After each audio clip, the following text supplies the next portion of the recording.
Ensemble dans notre dernier chapitre, chapitre 10, on va parler dans ce chapitre-ci de certaines tournées et certains problèmes particuliers qu'on peut rencontrer en logistique.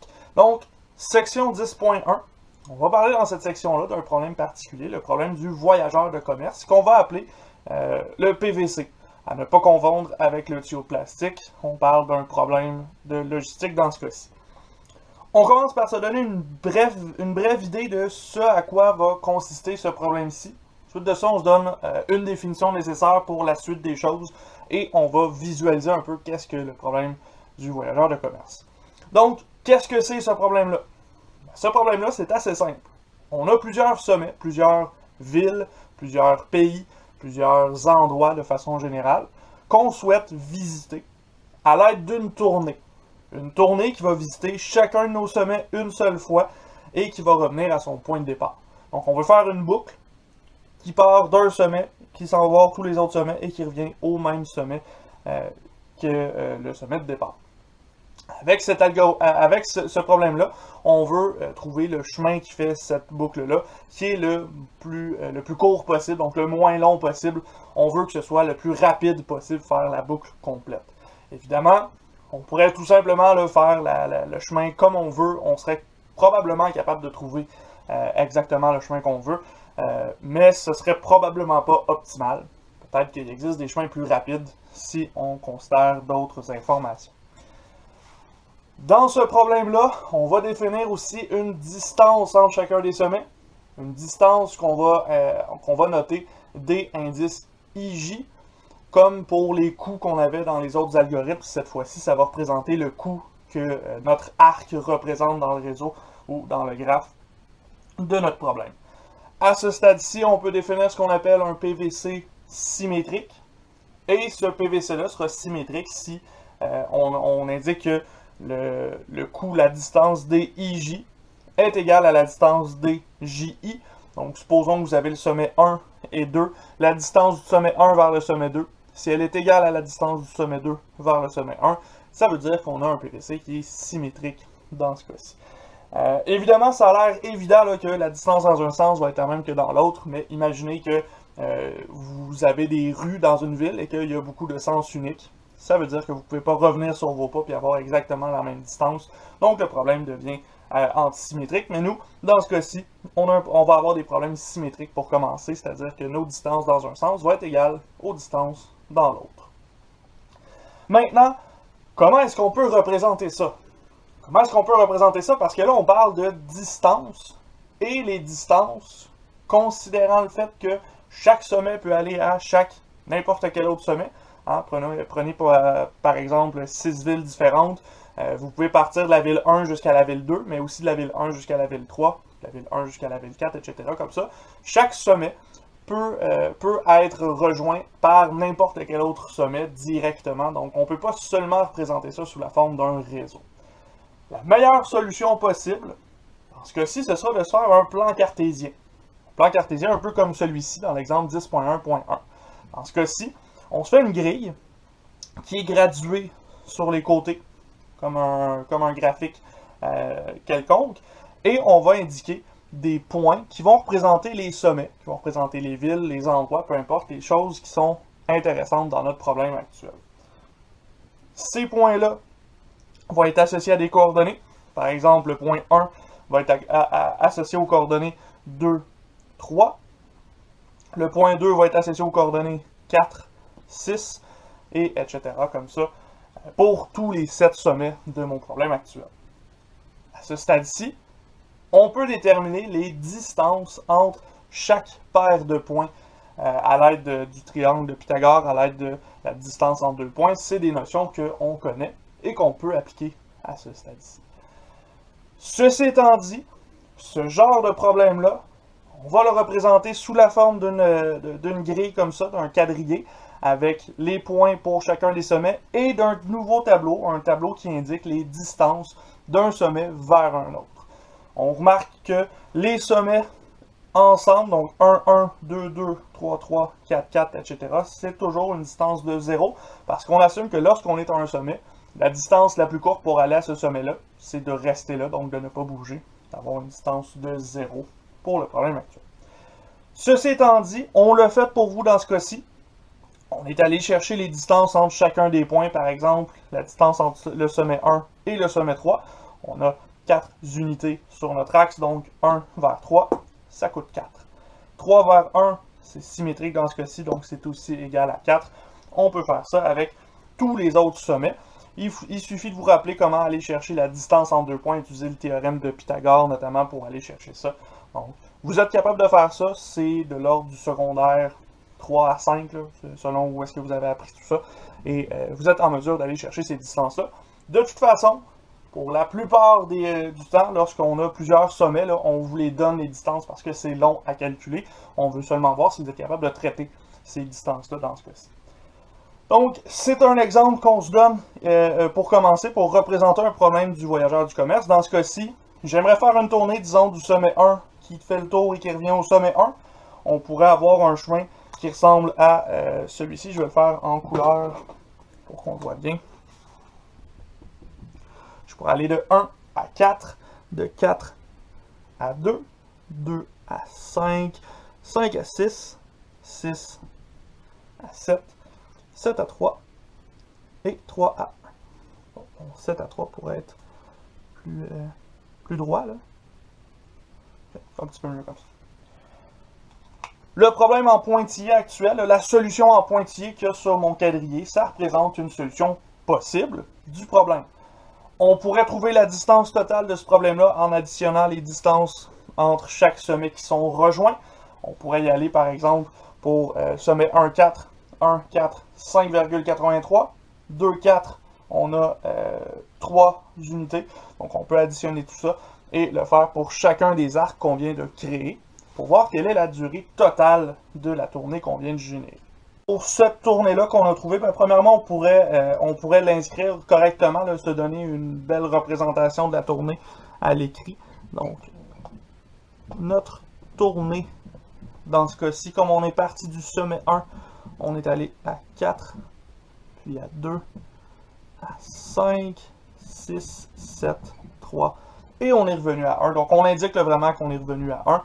La tournée, j'ai choisi de la partir du sommet 1. Vous pourriez la partir du sommet 4. Là, ce serait 4, 2, 5, 6, 7, 3, 1 et 4. Peu importe d'où est-ce que vous partez, en autant que vous revenez tout le temps au point de départ, il n'y a pas de problème dans ce cas-ci. Et cette tournée-là, on voulait avoir sa durée totale ici. Comment est-ce que je fais pour aller chercher la durée totale? Ben, je vais additionner la durée de chaque arc que je viens de donner. Donc 1, 4, c'est 5,83. 4, 2, c'est 3. 2, 5, ce sera 3 aussi. Etc. Comme ça, vous pouvez le tester vous-même avec le tableau qui est ici. Ça vous donnera 30,98 unités. 78 unités, pardon. Et ça, cette tournée-ci, c'est une tournée générale possible. C'est une tournée qu'on a choisie arbitrairement. On est allé sélectionner là, des arcs plutôt longs, donc c'est pas la meilleure tournée possible. Notamment, là, on pourrait en trouver une meilleure là, directement en changeant quelques arcs. Par exemple, si on avait la tournée 1, 4, 7, 6, 1, 4, 7, 6, 5, 2, 3 et 1. Donc, on part du sommet 1. On choisit des arcs un petit peu différemment. Pardon. Et à ce moment-ci, la durée de cette tournée-là sera de 29,61 unités. Un petit peu meilleur que ce qu'on avait au-dessus. On ne sait pas encore si c'est optimal. Il va nous rester à vérifier si ce l'est. Il va nous rester à voir si on peut faire mieux. Mais cette tournée-là, c'est une tournée qui existe. C'est une solution à notre problème qui nous donne une certaine durée, une certaine distance totale pour le problème actuel. L'exemple 10.1.2 qui va nous amener éventuellement à ce qu'on va définir pour pouvoir trouver une solution à notre problème qui sera optimale, donc une durée de moindre coût dans ce cas-ci. Dans cet exemple-ci, on revient sur la solution qu'on avait juste avant, celle qu'on vient tout juste de faire, la solution 1, 4, 2, 5, 6, 7, 3, 1. On pourrait la réécrire comme on veut. Dans ce cas-ci, on l'a réécrit comme étant 4, 2, 5, 6, 7, 3, 1, 4. Remarquez que c'est le même ordre que ce qu'on avait avant, c'est juste qu'on commence au sommet 4 au lieu de commencer au sommet 1. C'est quelque chose qu'on a toujours le droit de faire, ça, quand on parle de solution pour une tournée, étant donné que c'est une boucle, hein. On revient sur nos pas, donc peu importe d'où est-ce qu'on part, c'est sûr qu'on revient à cet endroit-ci. Cette solution-là, On a calculé que ça nous donnait 30,78 unités. Ici, on se pose la question, qu'est-ce qui se passe si, par exemple, je change les arcs 4-2 et 7-3 par les arcs 4-7 et 2-3. Dans ce cas-ci, qu'est-ce qui se passe si 4-2 et 7-3 disparaissent pour avoir plutôt 4-7 et 2-3. Ben, premièrement, on a une tournée qui a une allure un petit peu particulière, mais en particulier, la nouvelle tournée qu'on obtient, qui sera du genre un peu comme celle qu'on avait juste avant. 1, 4, 7, 6, 5, 2, 3, 1. Cette nouvelle tournée-là a une durée de 29,61 unités. Qu'est-ce que je peux conclure de ce qu'on vient de remarquer avec ce changement qu'on a fait? On est parti avec une tournée arbitraire. Cette tournée-là nous donnait une certaine durée. Cette durée-là, on a réussi à l'améliorer en changeant 2 arcs. On a changé un peu la distance qu'on faisait. On a changé plutôt la configuration de notre algorithme, la configuration de notre tournée. Et ça nous a donné une durée un petit peu moins longue. Dans ce cas-ci, on se rend compte que la durée qu'on obtient, c'est pas nécessairement la meilleure. Et on peut l'améliorer en changeant des arcs dans le réseau qu'on obtient à la toute fin. Ce que ça veut dire, c'est qu'il existe une méthode pour optimiser le problème qu'on a à ce moment.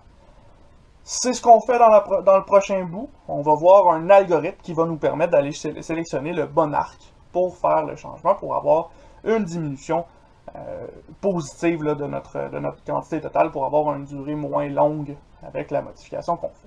Cet algo-là, c'est celui-ci, un algo en 5 étapes qui a pour but de trouver la tournée de durée minimale. Et pour solutionner cet algo-là, ben, on va se donner un exemple, l'exemple qu'on a déjà commencé, celui de la tournée qu'on avait trouvée.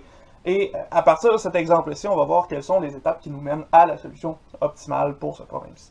Donc l'algo va en 5 étapes. On doit commencer par se déterminer une tournée initiale. Vous allez remarquer, j'ai effacé mon tableau ici, j'ai refait le chemin comme on l'avait initialement. La tournée qu'on a donnée au tout début, c'est la tournée qu'on va utiliser dans notre exemple. Donc on se donne une tournée initiale. Comment est-ce qu'on la trouve cette tournée-là?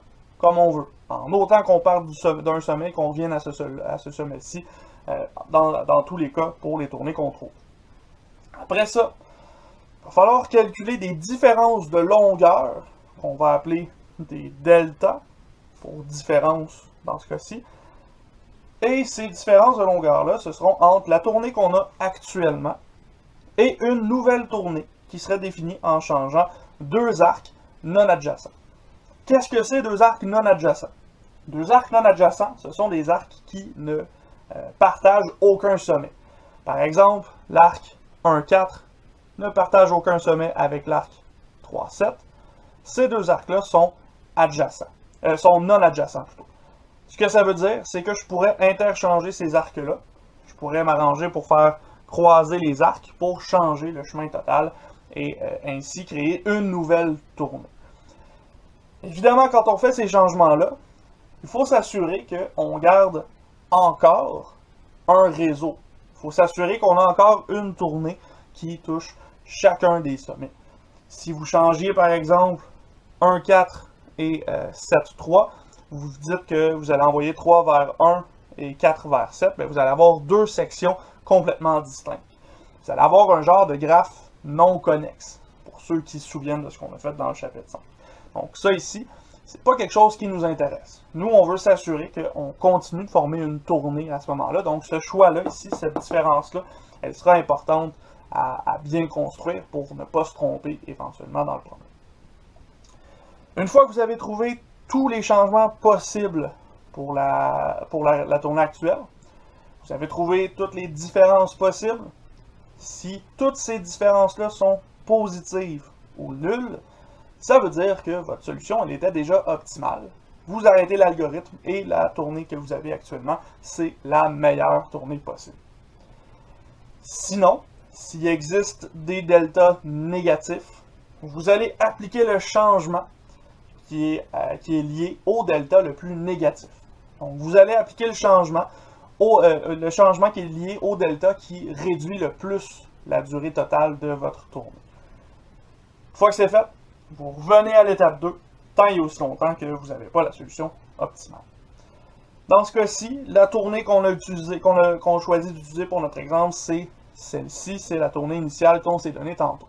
Donc, à partir de cette tournée-là, à partir des données qu'on a dans le tableau qui nous a été donné pour les distances de nos sommets, on va construire les différences de longueur. On va aller chercher quelles sont les différences qu'on peut faire, quelles sont les modifications qu'on peut faire. Donc, j'efface la partie gauche de mon tableau, je reproduis le tableau des distances delta et on continue avec notre algo. Là, j'ai fait mon tableau. Vous allez remarquer que mon tableau est vraiment beaucoup plus petit que celui dans les notes parce que j'ai résumé, vous allez voir, là, les 3 petits points ici, c'est des lignes que j'ai sautées. C'est juste pour comprendre là, que nous, on va faire les 4 premières ensemble pour bien saisir qu'est-ce qui se passe dans l'algo. Mais je vous laisse faire les autres parce que c'est répétitif, c'est tout le temps la même chose qu'on va faire dans ce cas-ci. Donc, à ce moment-là, j'ai besoin de trouver quels sont les arcs non adjacents que je pourrais enlever pour les ajouter pour ajouter d'autres arcs différents qui vont ramener une tournée dans mon problème. À ce stade-ci, j'ai pas d'autre façon, j'ai pas d'autre moyen que d'y aller avec la force brute, donc je vais essayer tous les arcs possibles, tous les duos d'arcs à retirer pour aller ajouter quelque chose, pour voir les différences que ça donne. Dans ce cas-ci, je vais commencer avec l'arc 1-4. Je commence avec le sommet le plus petit et je m'en vais dans le sens de ma tournée. Le sens, c'est pas important si vous respectez votre propre sens. Ce que je veux dire par là, c'est que la distance est symétrique. Que je fasse 1 vers 4 ou 4 vers 1, ça va rester symétrique.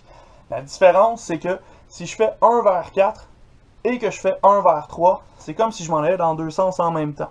Ce qui est important, c'est de suivre le sens que vous vous imposez au départ. Moi, j'ai fait 1 vers 4. Ça veut dire qu'après, ce sera 4 vers 2, 2 vers 5, 5 vers 6, 6 vers 7, 7 vers 3 et 3 vers 1. Donc finalement, le sens de votre tournée, là, il est vraiment dicté par le premier arc que vous choisissez dans le contexte actuel. Ici, je choisis cet arc-là, justement, 1-4. Maintenant, j'ai dit que on allait choisir deux arcs non adjacents pour les changer. Ces deux arcs non adjacents-là, ben, dans ce cas-ci, il faut que ce soit deux arcs qui ne partagent aucun sommet. Ça veut dire que je ne peux pas avoir un arc qui partage le sommet 1 ou un arc qui partage le sommet 4. Les deux seuls arcs qui correspondent à ça sont les arcs 4-2 et 7-3. Remarquez que j'y vais vraiment dans le sens de ma lecture. Je ne vais pas dire 3-7, je vais dire 7-3. Ça ici, c'est important de comprendre le sens de la lecture de mes arcs parce que c'est ce qui nous permet de ne jamais se tromper dans l'ajout qu'on va faire. Dans ce cas-ci, j'ai choisi 1-4. 4-2 ne peut pas être choisi, je vais aller faire 2-5 directement.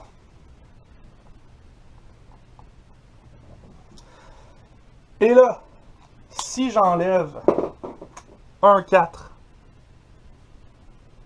et 2-5, ben à ce moment-là, le 1, si je l'envoie vers le 5, à ce moment-là, mon 4 ne peut aller nulle part. Ça veut dire que mon 1 doit s'en aller vers le 2 pour ne pas fermer la tournée, et mon 4 doit s'en aller vers le 5 pour pouvoir terminer cette tournée-là. Donc, l'ajout que je vais faire à ce stade-ci, ce sera l'ajout de l'arc 1-2 et de l'arc 4-5. J'ai relié 1 à 2 et j'ai relié 4 à 5. Maintenant, est-ce qu'on remarque quelque chose de particulier entre les retraits et les ajouts? Bien, remarquez que dans le sens de ma tournée, les débuts de mes deux arcs enlevés sont devenus un arc. 1 et 2 sont devenus l'arc 1 vers 2. Les derniers de mes arcs, donc 4 et 5, sont devenus le deuxième arc. Et c'est pour ça, précisément, qu'il faut respecter le sens dans notre tournée si on ne veut pas se tromper dans nos ajouts. Parce que si vous l'inscrivez de cette façon-là, votre ajout, il n'y aura jamais de problème. Donc, vous n'aurez pas toujours besoin de revenir faire vos dessins sur le dessin initial pour voir si vous vous êtes trompé ou pas. Vous êtes assuré que ça fonctionne si vous respectez l'ordre dans lequel vous allez vous déplacer à l'intérieur de vos sommets avec votre tournée. Maintenant, il me reste quand même la différence à calculer. Donc, différence à calculer ici, ce que je vais faire, c'est additionner le coût de mes deux ajouts et soustraire le coût de mes deux retraits parce que les retraits, ça disparaît et les ajouts, ça apparaît. Donc, c'est ce que je dois faire. Arc 1-2 coûte 3,61. L'arc 4-5 coûte 4,24. Et à ça, je dois soustraire ce que j'avais déjà. Donc, 1,4 qui coûte 5,83 et 2,5 qui coûte 3 dans ce cas-ci. Faites le calcul, vous devriez obtenir moins 0,98. Donc, on a un coût, une différence qui est négative ici. Ça nous indique déjà là, en partant que notre solution n'était pas optimale, c'était pas la meilleure possible. Là, par contre, ça c'est un choix que j'ai fait, mais c'est pas le seul choix possible. Je vais revenir à mon dessin initial. Dans ce cas-ci, j'avais 1 vers 4 et 2 vers 5. Mon dessin est revenu et là, je dois trouver quels sont les autres duos d'arcs que je pourrais retirer. Je reviens avec 1,4 parce qu'il y en a d'autres. 1,4. Dans ce cas-ci, j'ai fait 2,5, je vais aller faire 5,6. 1,4, 5,6, ce ne sont pas des arcs adjacents, donc je peux les enlever ensemble. Maintenant, quels sont les ajouts que je vais faire? Je vous rappelle ce que j'ai fait tantôt. J'ai pris mes débuts, je les ai mis ensemble, donc 1 va aller vers 5. Et mes fins, je les mets ensemble, donc 4 va aller vers 6. Avec ça ici, je peux calculer ma différence. Je vais additionner ce que j'ai ajouté. Donc 1 vers 5 qui coûte 6,32 et 4 vers 6 qui coûte 4. Plutôt. Et j'enlève la même chose que tantôt, 1 vers 4 plutôt qui donne 5,33 et 5 vers 6 qui coûte 3,16. En ce cas-ci, et ça, vous le calculez dans votre calculatrice, ça vous donne 1,33 pour la différence. Donc, on voit que cette deuxième possibilité-là, un peu moins intéressante. Pas mal moins intéressante même parce qu'elle coûte pas mal plus cher que ce qu'on avait déjà. Maintenant, je vais regarder qu'est-ce qu'il me reste d'autre avec un 4. Avec un 4, les autres arcs non adjacents sont 6, 7 et 7, 3. Donc, il va falloir que je les fasse. Dans ce cas-ci, je vais me les inscrire. 1, 4 et 6, 7. 1, 4 et 7, 3. Je vais voir les ajouts qui vont avec les premiers ici. 1, 4 et 6, 7. Je vais avoir 1, 6 et 4, 7. Je fais ces calculs-là. 1, 6, ça me coûte 8,60. Un très gros arc. Et 4, 7, ça me donne 4,12. À ça, je soustrais ce que j'ai enlevé. 5,83. C'est de l'écrire comme il faut, là. Déjà que c'est petit pour vous. 5,83. Et l'autre que j'enlevais, c'est 6,7. Donc 6,40. Ici, vous faites ce calcul-là, ça vous donne 0,49. Dernière possibilité pour 1,4. Là, on va le jumeler avec l'arc 7,3. Donc, ça va me donner 1, 7 et 4, 3. Dans ce cas-ci, 1, 7, 4, 3. Si j'additionne ces deux arcs-là, 1, 7, 9,22. Un très gros arc. Probablement un mauvais choix. Et 4, 3. 3,16. De l'autre côté, je soustrais toujours un 4 et j'enlève aussi 7,3 qui coûtait 5,39 pour une différence dans ce cas-ci de 1,16.